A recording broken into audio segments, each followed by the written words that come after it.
চলো তোমাদের সাথে ছোট্ট করে আমার এই বছরের জন্মদিনের ব্লগটা শেয়ার করি। বিয়ের পর যেহেতু এটা আমার ফার্স্ট জন্মদিন পড়েছিল, তো শ্বশুরবাড়িতে এক্সপিরিয়েন্সটা টোটালি অন্যরকমই ছিল।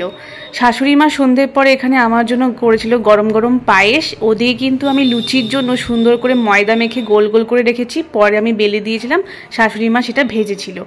বিকেল দিকে আমার হাজব্যান্ড গিয়েছিল কেক আনার জন্য আর কিছু জিনিস আনার জন্য, তো ও চলে এসছে। এখন শুরু হবে জন্মদিনের আয়োজন। এখানে ও একটু ফ্রেশ ট্রেশ হয়ে নিয়ে শুরু করে দিয়েছিল বেলুন ফোলানো। 5-6টা থেকে বেলুন ফুলাতে বলেছিলাম, বেশি একটা ফোলাতে নাই করেছিলাম, যেহেতু ছোট্ট করেই হচ্ছে, সেরকম লোকজন বা কিছুই বলিনি কাউকে। আমরা জাস্ট 4 জন লোকই এই জন্মদিনটা সেলিব্রেশন করেছিলাম। এখানেও বেলুন ফোলানো কমপ্লিট হয়ে যাওয়ার পর সুন্দর করে কেক ডেকোরেশন করছিল, তার সাথে গোলাপ ফুল আর চকলেট, যেটা আমার ফেভারিট, সেটাই এনেছিল। এরপর আমিও এখানে টুক করে সিম্পলি রেডি হয়ে গিয়েছিলাম, আর এখানে ও রেডি হচ্ছে, নইলে তো ফটো ভালো আসবে না বলো।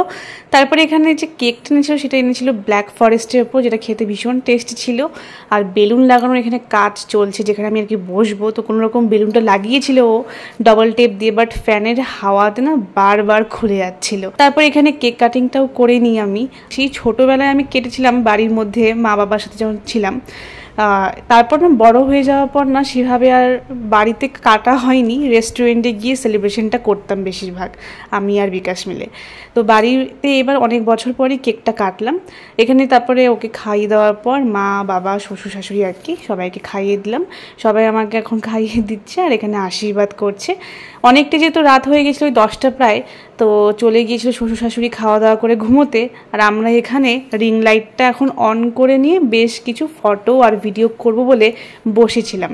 প্রায় 1 ঘন্টা ধরে আমি আরও সুন্দর করে কিন্তু এখানে ফটো রিলসও করেছি।